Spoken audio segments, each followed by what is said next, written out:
दोस्तों नमस्कार। उत्तर प्रदेश में साल भर बाद विधानसभा के चुनाव होने हैं, लेकिन सियासी बिसात अभी से बिछाई जाने लगी है। बीजेपी छोटे छोटे दलों को मिलाकर सत्ता की हैट्रिक लगाने का सपना संजो रही है और इतिहास भी रचना चाहती है। तो समाजवादी पार्टी ने कांग्रेस के साथ मिलकर अपनी वापसी करने की पूरी तैयारी कर ली है। और ऐसे में आजाद समाज पार्टी के प्रमुख चंद्रशेखर आजाद अगर अखिलेश यादव के साथ उनका सियासी ताना बाना नहीं बनता है तो वो तीसरे मोर्चे की तरफ भी कूच कर सकते हैं।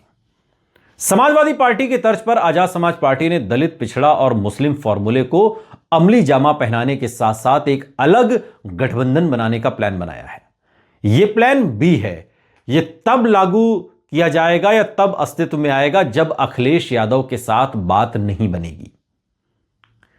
क्योंकि लखनऊ में पहले भी पूर्व मंत्री स्वामी प्रसाद मौर्य से मुलाकात कर चंद्रशेखर आजाद ने एक नया गठजोड़ बनाने के संकेत दिए थे।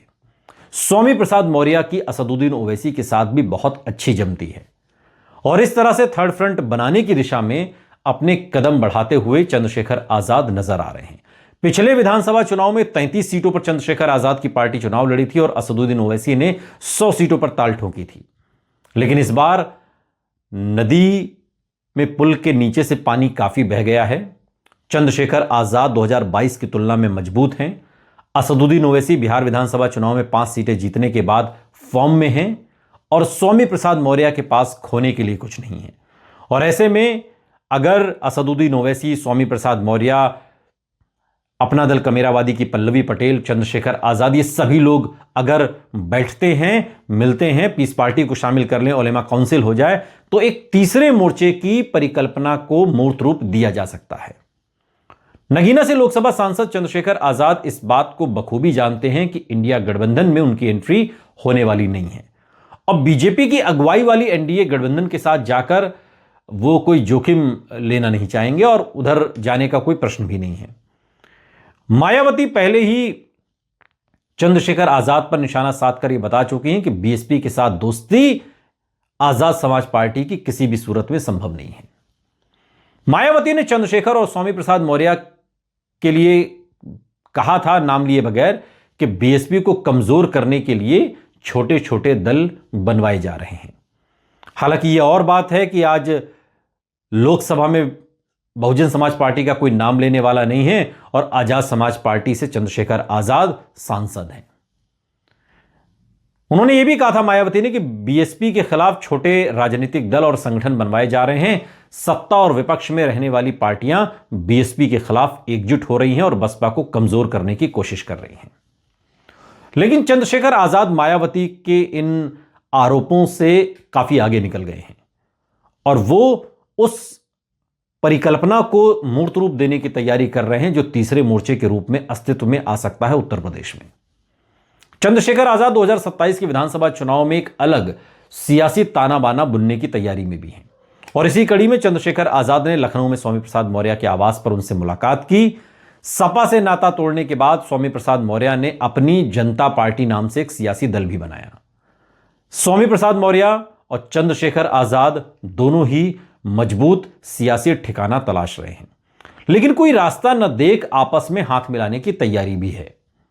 चंद्रशेखर आजाद और स्वामी प्रसाद मौर्य के बीच जो मुलाकात हुई, उस मुलाकात ने डॉक्टर भीमराव अंबेडकर और कांशीराम के मिशन को आगे बढ़ाने वाले दो नेताओं की मुलाकात, इसे सियासत के जानकार बता रहे हैं।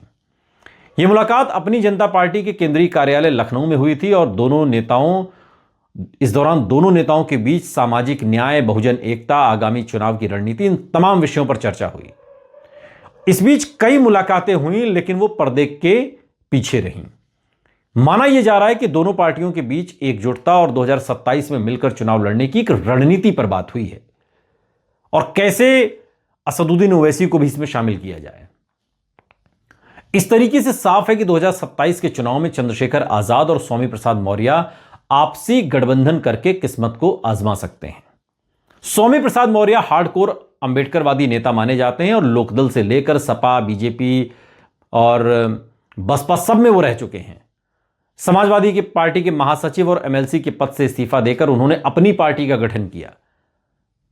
2024 के लोकसभा चुनाव में कुशीनगर सीट से उन्होंने किस्मत भी आजमाई, लेकिन वो चुनाव जीत नहीं सके।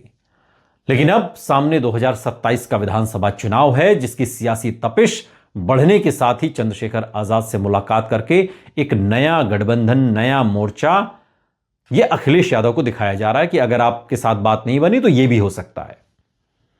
और इस तरह चंद्रशेखर यूपी में तीसरा मोर्चा यानी कि थर्ड फ्रंट बनाने की एक रणनीति पर प्लान बी के तौर पर काम कर रहे हैं। स्वामी प्रसाद मौर्य ही नहीं, चंद्रशेखर आजाद की सियासी नजदीकियां समाजवादी पार्टी के दिग्गज नेता और मुस्लिम चेहरा माने जाने वाले आजम खान से भी हैं। जेल में जाकर चंद्रशेखर ने आजम खान से मुलाकात की थी और उसके बाद भी आजम खान ने अपने सियासी संदेश को रामपुर के सपा जिला अध्यक्ष अजय सागर ने पत्र के जरिए लोगों के सामने रखा था। और उसमें आजम खान ने तमाम बातें कही थी, जिसमें एक तीर से दो निशाना उन्होंने लगाया था कि इंडिया गठबंधन पर मुस्लिमों की अनदेखी का आरोप लगा दिया और कहा था कि मुसलमानों पर इंडिया गठबंधन को अपनी स्थिति स्पष्ट करनी चाहिए, अन्यथा मुस्लिमों के हालात और भविष्य पर विचार करने के लिए उनको मजबूर होना पड़ेगा। यानी कि आजम खान भी संकेत दे रहे हैं कि अगर कहीं कुछ होता नहीं है समाजवादी पार्टी में तो मेरे लिए भी विकल्प खुला है, नए राजनीतिक विकल्प की ओर मैं कदम बढ़ा सकता हूं। आजम खान ने अपनी नाराजगी जाहिर करने के लिए नई राह तलाशने का एक संकेत दिया। आजम खान से लेकर चंद्रशेखर आजाद और असदुद्दीन ओवैसी तीनों नेताओं का राजनीतिक का सियासी केंद्र पश्चिमी यूपी और रुहेलखंड का क्षेत्र है। चंद्रशेखर, ओवैसी और स्वामी प्रसाद मौर्य 2024 का लोकसभा चुनाव एक साथ मिलकर लड़ चुके हैं और अब आजम खान को साथ लेकर 2027 में एक सियासी विकल्प देने की तैयारी चंद्रशेखर आजाद ने की है। नगीना से जीतने के बाद से ही चंद्रशेखर आजाद दलित मुस्लिम समीकरण के सहारे यूपी की सियासत में अपनी जगह बनाना चाहते हैं, तो ओवैसी भी इसी फॉर्मूले पर अपना सियासी ताना बाना बुन रहे हैं। आजम खान का सियासी आधार मुरादाबाद मंडल में खासकर मुसलमानों के बीच रहा है और आजम खान के सहारे ही समाजवादी पार्टी ने मुरादाबाद मंडल में अपनी सियासी जड़ें जमाने में कामयाबी भी हासिल की। स्वामी प्रसाद मौर्य दलित और ओबीसी के बड़े नेता माने जाते हैं। बीएसपी में गैर यादव ओबीसी वोटों को जोड़ने में स्वामी प्रसाद मौर्य का बहुत बड़ा और अहम रोल रहा, यह किसी से छिपा नहीं है। चंद्रशेखर आजाद समाजवादी पार्टी की तर्ज पर ही पिछड़ा, दलित और अल्पसंख्यक फॉर्मूले पर आगे बढ़ रहे हैं और चंद्रशेखर आजाद ने अनुसूचित वर्ग से डॉक्टर भीमराव अंबेडकर और कांशीराम के मिशन को मजबूत करने का सहयोग वो मांगते रहते हैं लगातार। तो वहीं पिछड़ों और मुसलमानों से एकजुट होकर सम्मान वापस पाने के लिए आह्वान भी साथ आने का उन्होंने किया है। आपको याद होगा आगरा में तो उन्होंने सवाल किया था कि 1992 में समाज की एक नेता को जैसे आपने यहीं से सत्ता की ताकत सौंपी थी, मुझे यहां बुलाकर क्या वैसे ही आप ताकत देंगे? सवाल चंद्रशेखर ने पूछा था।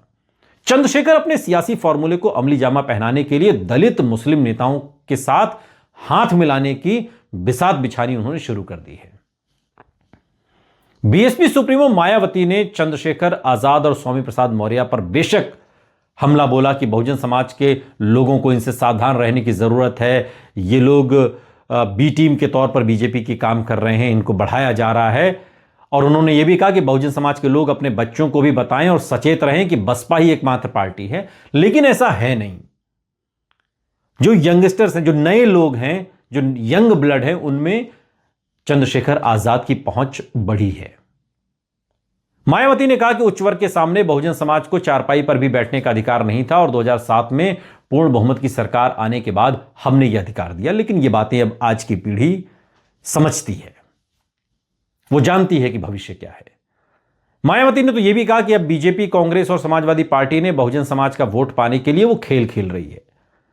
जिस तरह से कांशीराम के अनुयायियों ने पार्टी और उनके एकमात्र उत्तराधिकारी और पार्टी प्रमुख के प्रति अपना समर्थन दिखाया है, उससे मेरी ताकत कई गुना बढ़ गई है और ऐसे में बहुजन के नाम पर बनाए गए संगठन और पार्टियों से सावधान रहें। यह बात उन्होंने चंद्रशेखर आजाद और स्वामी प्रसाद मौर्य के सियासी कदम के तौर पर कही थी।